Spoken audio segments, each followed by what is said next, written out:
দেখুন, ইসরায়েল গাদ্দার বেঈমানরা কিভাবে মুসলমানকে অত্যাচার করতেছে দেখুন।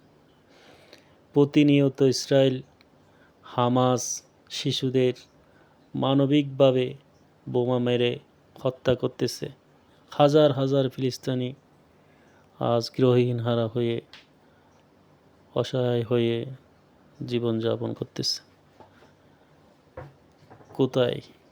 এদিকে বলতেছে মানবতা, ওদিকে বলতেছে মানবতা নেই।